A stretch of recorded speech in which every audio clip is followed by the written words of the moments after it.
Hey guys, welcome back. Today we're going to be talking about attachment styles, how it is that they're formed, what types of relationships you need based on your attachment style, what types of relationships you probably attract based on your attachment style, and how it is that you can begin to heal from the very wounding that you received in childhood.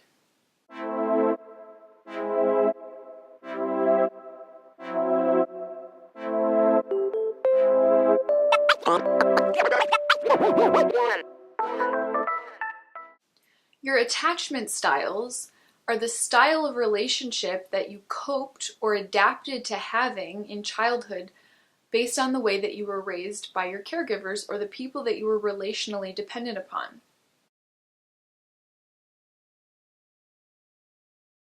So there are two types of attachments. There are secure attachments and insecure attachments. Unfortunately, most people fall into the insecure attachment style, and that's because the majority of us were raised in highly dysfunctional family systems. This is unfortunately the time that we're living in. So for the sake of this video, I'm not even going to talk about the secure attachment because chances are if you're watching this video, you don't have a secure attachment style. Within the insecure attachment styles, there are three main types: anxious, avoidant, and disorganized. And I'm going to walk you through these and you'll see very quickly which one of these you probably are. So first let's talk about the anxious attachment style. The anxious attachment style is developed in childhood, typically around a child who either experienced abandonment trauma or had their needs inconsistently met by their primary caretaker. What I mean by this is some of the time their caregiver was attuned to them and was able to meet their needs, and some of the time they weren't. What this led to was an inconsistency and an anxiety within the child. What they find in children with this type of attachment style is that when the parent leaves the room and then comes back, this is the child that desperately clings to their parent. Yet maybe they're not really making eye contact, they're kind of looking around, their nervous system is in fight or flight. So the nervous system is online. And what they're doing is they're scanning for any perceived abandonment, or they're scanning for their needs not being met because inconsistently they're met. They don't know what to expect. So while they're desperately attached to this caregiver, they're also very anxious about the fact that maybe this person isn't safe. The type of adult that this creates in relationships is somebody who is very clingy or needy, right? So we see this as the person who needs lots of attention, they need lots of reassurance. I'm going to tell you that if you experienced abandonment trauma, you have every reason to feel this way. And this clinging that you're doing and this anxious scanning for any perceived abandonment was a learned behavior. Your healing type of relationship is going to be with somebody who can literally make you their life. Healing is experiencing the opposite of whatever it was that created the trauma. So the average person would like to tell you, you need to learn to give people space. But that's the opposite of what you need. What you need is somebody who can unconditionally be with you in a consistent way. Unfortunately, most people with an anxious attachment style are going to be attracted to people who have an avoidant attachment style. Why is that? Because when you see that in your external reality, it's going to feel very familiar to you. So what do we know is that we continue to recreate our own childhood in an attempt to resolve that trauma, right? This is a law of attraction-based universe. So everything that is unresolved is essentially going to be mirrored in your external reality until you're able to see that and then integrate the experience into your adult consciousness. Your healing experience, if you have an anxious attachment style, is going to be finding friends and partners that are able to be unconditionally with you, present with you, want that forward-moving energy towards you. Not to learn to give people space. That's just going to further re-traumatize you. And when you're attracted to and continue to get in relationships with the avoidant attachment style, you're actually re-traumatizing yourself. So let's talk about the avoidant attachment style. This is the child that basically learned they had to become self-sufficient and independent because their needs were not being met by their caregiver. This is the child where, when separated from their parent and their parent comes back into the room, they don't want anything to do with them. They may ignore their parent, pretend like they're not there. This coping strategy is essentially a self-preservation mechanism. If I learn that my needs are not going to be met by other people, I'll essentially withdraw and separate myself from the part of me that has very real needs that need to be met by other people. So first of all, you can see that the avoidant person has the anxious style inside of them. They are in fact desperately wanting that, but because they learned that they couldn't have that, they cut themselves off from that part of themselves. This is why when they see the anxious person in their external reality, they may be extremely attracted to that person. The anxious person that's clinging is their repressed self, the same way that the person who withdraws is the person who's clinging, repressed self. Let me explain to you how this works. If you have an avoidant attachment style, you might find yourself being in relationships with people who have this anxious attachment style. When that person starts to get close to you, your fight or flight mechanism is going to kick in, because what you learned was that being close to people meant losing yourself. So typically the person with the avoidant attachment style is suffering from enmeshment trauma. Enmeshment is where your beliefs, thoughts, and desires become absorbed by the person that you're primarily dependent upon. Let me put it this way. If I'm a child and my wants, desires, wishes are not respected, and I'm dependent upon you for my survival, I'm going to tune myself to your wishes, your wants, and your desires in order to stay safe. So essentially, that person had to lose themselves in order to maintain connection. So when they get in a relationship with somebody with an anxious attachment style, and that person starts to encroach on them, they're going to have an anxiety response and essentially want to pull away and avoid. What that's going to do with the person that they're in a relationship with, if they're anxious, is cause that person to be more anxious, which then becomes a cycle that repeats itself over and over again, right?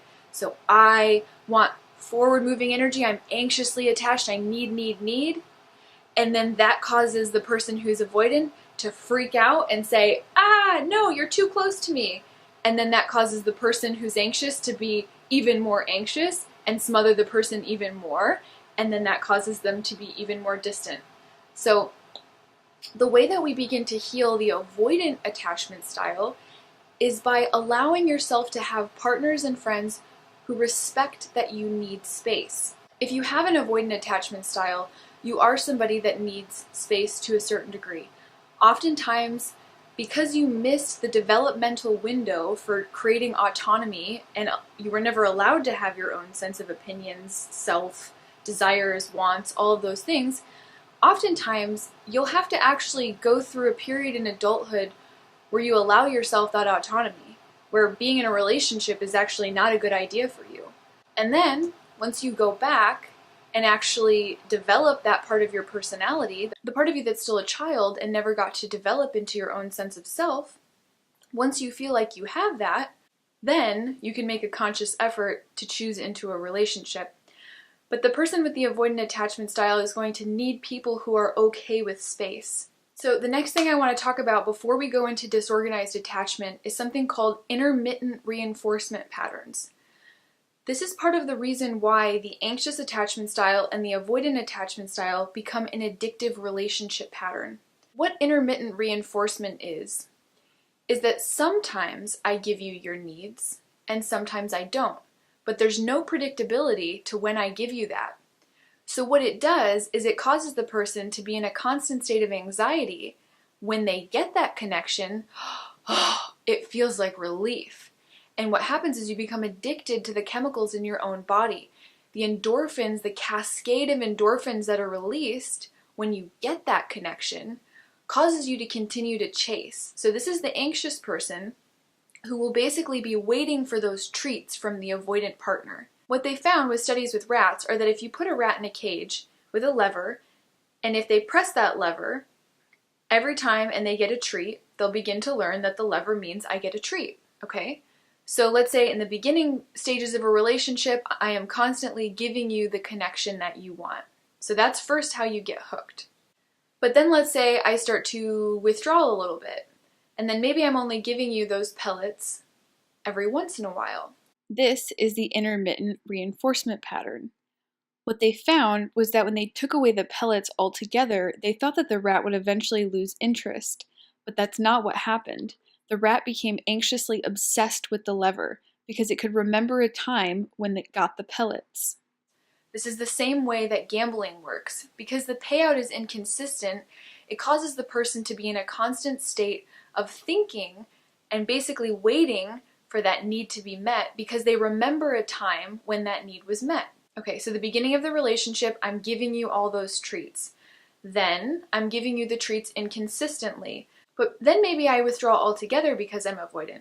But because you remember a time when you got those treats, you're going to continue to stand there waiting for that treat. So this is why intermittent reinforcement in relationships is the most addictive pattern to break.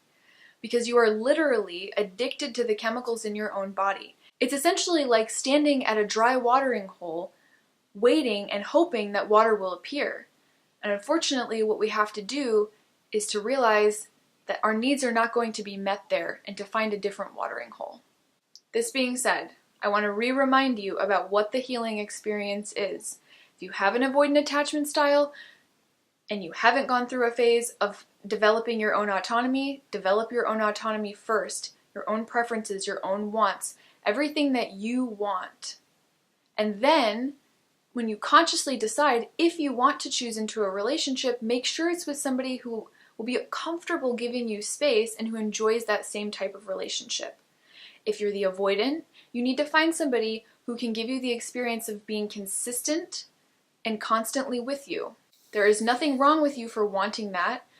You deserve that, and in fact, it's the only thing that's going to help you heal that relationship style. Ironically, what we find is called the paradox effect, which is that when you come closer to somebody with an anxious attachment style, their nervous system is pulled out of fight or flight, they're actually able to relax and become more autonomous. So the avoidant person is basically scared shitless that if I give you this closeness that you're wanting, you're going to want more and more and more, and you're going to become totally enmeshed with me. But that's not what happens at all. What happens is that I can actually relax, and then I'm able to be autonomous. The same goes for the person with the avoidant attachment style. You'd think if you gave that person space that they would just become more and more and more distant. But with the paradox effect, that's not what happens. They essentially get the space that they need, feel safe in doing that, and then are able to come forward and come into connection. So let's talk about disorganized attachment. Disorganized attachment is a little bit more complicated, and it can be a little bit more complicated to heal or work with, but certainly possible. Disorganized attachment is essentially where there is no pattern to the person's attachment style. Somebody with a disorganized attachment is going to really want close connection, sort of like the anxious, but when they get it, it's going to scare the shit out of them and they're going to push it away. So what you get is sort of this push-pull kind of feeling. The healing experience for this person is essentially going to be a type of somatic therapy. Somatic therapies are amazing for attachment styles because so much of what we experienced in childhood was somatic. Everything that you experience before the age of 8 is experienced on a felt-based perception, which means that you don't have the cognitive capacity yet to rationalize, compartmentalize, and orient what it is that you're experiencing. So what happens is you feel it on a very body-based, that's what somatic means, is you're feeling it in your body. And what we know about emotions is that it begins in the body. It's our physical sensations that are telling us how it is that we feel, which is why your heart aches when you're feeling sad, or your stomach is turning when you're nervous, right? So these are the cues that our bodies are giving us. The healing experience for somebody with disorganized attachment is going to be having people who are not going to abandon you or come close. Let me give you an example. 2 people sitting next to each other. Let's say I have disorganized attachment and the person sitting next to me is trying to help me with this. What they're going to do is put their attention and focus on me without smothering me. They're not going to be staring at me, but they're going to have their attention and focus on me. And then I'm going to have the opportunity to reach out, maybe touch their hand, And if that's scary to me and I want to pull away, then I can. And that person is not going to either come closer or abandon me. And what this teaches the person is that it's possible to be able to reach out, have that connection, and also to be able to pull away if they want to without having the person either leave them or smother them. This style can be a little bit more difficult, but disorganized attachment is essentially also what we would call Stockholm Syndrome. So it's where a person in your childhood was so physically, emotionally, or sexually unsafe, but because you relied on that person, you basically became like this. So you bonded with your perpetrator.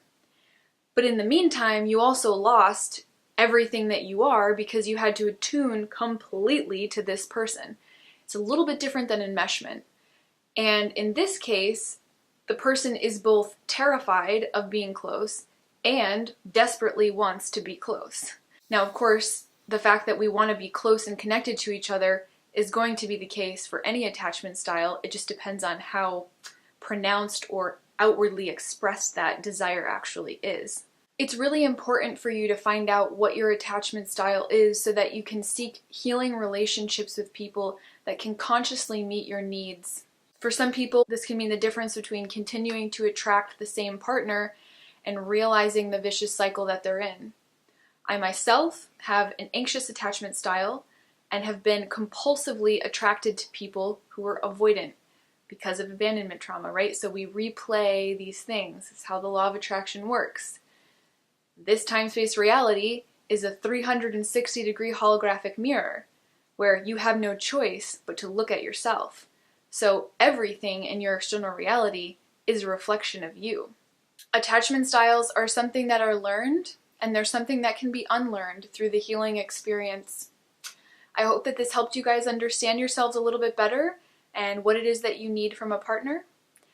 You should always know that any need that you have is valid, and if you're not getting that need met, then go to a different watering hole.